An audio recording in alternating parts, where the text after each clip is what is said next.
Hello, bachcho. Let's read the question. And the question says, in figure shown, the graph shows the variation of unidirectional force F acting on a body of mass 10 kg in gravity-free space with time t. The velocity of the body at t is equal to 0 is 0. Area under Ft curves gives change in momentum. The power of the force at t is equal to 2 second each. हम लोग formula देखो p is equal to मतलब power is equal to force into velocity. Our options are A 225 watts, B 217.6 watt, C 226.7 watt, D none. तो basically हम लोग का question क्या कह रहा है कि हम लोग के पास एक ग्राफ है एफ टी ग्राफ है, फोर्स यूनिडायरेक्शनल है और जो body at T equal to zero उसकी वेलोसिटी जीरो है, मतलब कि initial velocity u is zero दिया हुआ है और जो मास ऑफ द बॉडी है वो 10 kg है। ठीक, इसी से सॉल्व हो जाएगा। और क्या दिया हुआ है इधर, एफ टी कर्व का जो एरिया होता है वो मोमेंटम देता है और पावर का फॉर्मूला क्या होता है, फोर्स इनटू वेलोसिटी। तो बेसिकली हम लोग को क्या करना होगा कि t इज इक्वल टू 12 तक हम लोग मोमेंटम निकाल लें और फिर हम लोग मोमेंटम आ जाएगा तो वहां से वेलोसिटी निकाल लेंगे और फिर वेलोसिटी आ जाएगी तो फिर फोर्स इनटू वेलोसिटी कर देंगे, हम लोग का सॉल्व हो जाएगा क्वेश्चन।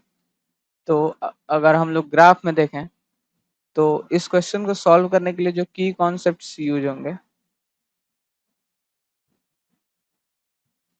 वो ये कि पहला गिवन ही है कि area under F T curves gives momentum ये मतलब sorry change in momentum delta P. और हम जानते हैं momentum is equal to M into mass into velocity होता है डेल्टा पी।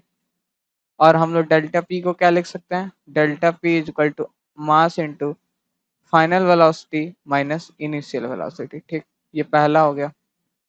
दूसरा, power is equal to force into velocity, ये तो हम लोग को पता है। ठीक, और हम लोग को तीसरा चीज इसमें जो सॉल्व करने के लिए जो हेल्प आएगा, स्ट्रेट लाइन का इक्वेशन। हम लोग जानते हैं ये सेकंड हो गया। हम लोग का थर्ड जो वेरी इंपॉर्टेंट है इस क्वेश्चन को सॉल्व करने के लिए वो है स्ट्रेट लाइन का इक्वेशन। अगर कोई एक स्ट्रेट लाइन है और उस पे दो पॉइंट्स दिए हुए हैं, क्योंकि पता है हम लोग का यहाँ का जो कोऑर्डिनेट है वो 10 20 है और यहाँ का जो कोऑर्डिनेट है वो है 15 10, और हम लोग को 12 टी इक्वल टू 12 पे निकालना है। तो ये टी इक्वल टू 12 कुछ यहाँ पे आएगा तो यहाँ पे एक फोर्स एफ भी आएगा। तो हम लोग को यही सॉल्व करना। तो हम लोग जानते हैं स्ट्रेट लाइन का इक्वेशन क्या हो जाता है, y is equal to M x plus c. और दूसरी बात, हम लोग यहाँ पे m और c कैसे निकालेंगे, तो m इज इक्वल टू हो जाता है y2 minus y one upon x2 minus x1। और m जो होता है वो स्लोप होता है और c होता है वो कांस्टेंट होता है कि कहाँ पे जब x जीरो होगा तो y कितना होगा। तो c को डिफाइन करते हैं at x is equal to zero y is equal to c. ठीक, तो हम लोग c कैसे निकालते हैं, हम लोग क्या करते हैं किसी भी एक पॉइंट को मतलब किसी भी मतलब लेट से x1 कमा y1 को इसमें पुट कर देते हैं और हम लोग c की वैल्यू निकाल लेते हैं। ठीक, तब हम लोग क्वेश्चन को सॉल्व करते हैं। तो क्वेश्चन सॉल्व करने के लिए हम लोग नेक्स्ट स्लाइड में चलते हैं और हम लोग थोड़ा सा इस ग्राफ को एक बार रफली बना लेते हैं। हम लोग के पास टी इक्वल टू 12 तक ही हम लोग बनाएंगे क्योंकि वहीं तक का काम है। तो हम लोग बना लेते हैं ये और मान लेते हैं यहाँ पे टी इक्वल टू 12 आ गया, ये 12 है,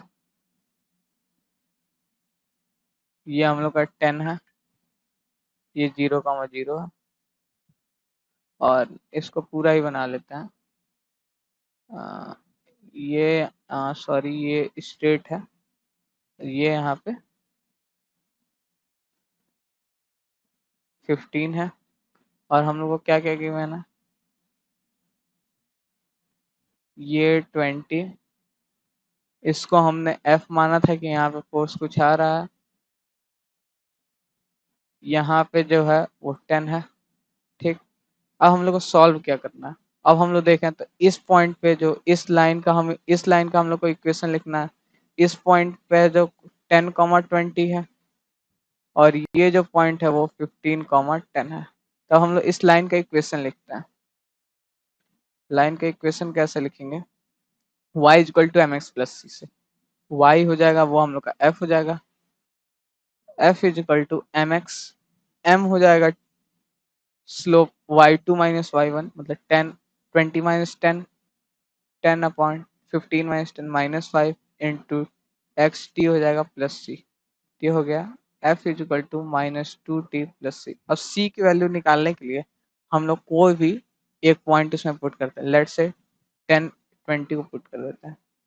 पुट 10, 20, तो ये हो जाएगा f, तो ये हो जाएगा 10, सॉरी, हाँ, f is equal to, f क्या है, y है, तो ये हो जाएगा 20 is equal to -2 into 10 plus c. तो यहाँ से c इज इक्वल टू क्या आ गया, 40। तो हम लोग का जो इस लाइन का इक्वेशन आया, ये जो लाइन है, इक्वेशन ऑफ लाइन क्या आ गया, f is equal to -2t plus 40। ये हम लोग का इक्वेशन 1 हो गया। अब अगर हम लोग देखें t इक्वल टू 12 पे f कितना आ रहा है, वो सॉल्व कर लेते हैं।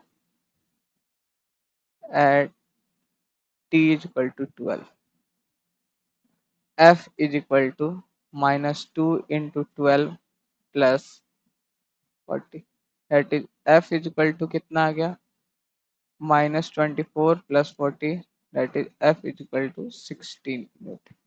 f is equal to 16। अब अगर हम लोग ग्राफ देखें तो हम लोग का ग्राफ 12 सेकेंड तक ही निकालना है, तो हम लोग ग्राफ अब अच्छे से बना लेते हैं। तो ये हम लोग का ग्राफ कुछ ऐसा बने,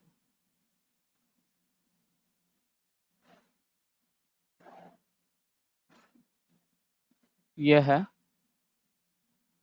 12 तक, ये है 20, ये है 16, ये है 10, और ये भी है 10। अब हम लोग को एरिया निकालना है। एरिया जो होगा, एरिया अंडर कर्व, वो जो हम लोग का एरिया अंडर जो कर्व हो जाएगा वो देखते हैं। तो हम लोग का ये ट्रायंगल का एरिया, ये वाला एरिया, प्लस ये ट्रायंगल का एरिया, प्लस ये वाला रेक्टेंगल का एरिया। ये एरिया 1 हो गया, ये एरिया 2 हो गया, और ये एरिया 3 हो गया। तो अब हम लोग क्या लिख सकते हैं, area under curve plus delta P is equal to area under F T curve. तो अगर हम लोग मान लें कि at T is equal to 12, V is equal to V1 मान लेते हैं। ठीक, V इक्वल टू V1 था। अब तो हम लोग का जो हो जाएगा, तो डेल्टा पी मतलब कि मास, मास हम लोग का गिवन है 10 है, 10 kg है। तो 10 इंटू वी फाइनल हम लोग का V1 आ गया, माइनस इनिशियली गिवन है 0 है, equal to area under curve. ये वाला ट्रायंगल हाफ, बेस कितना है इसका 10, हाइट 20, प्लस इस वाले एरिया, इस वाले ट्रायंगल का एरिया हाफ, बेस कितना है 2, हाइट कितना है 4, प्लस ये वाला रेक्टेंगल, ये वाला रेक्टेंगल देखें तो लेंथ कितना है 16 इंटू ब्रेथ कितना है 2। अब देखें दिया गया 10 V1 is equal to 100 plus 4 plus 32। तो यहाँ से सिंपली देखें तो V1 कितना आ गया हम लोग के पास, सॉरी 13.6 मीटर पर सेकेंड। ठीक, 13.6 मीटर पर सेकेंड आ गया।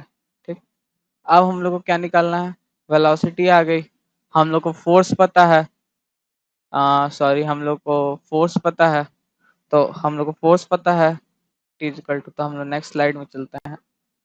Eight T equal to 12 second,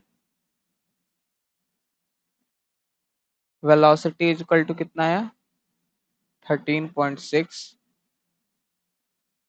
F is equal to 16 newton metre per second.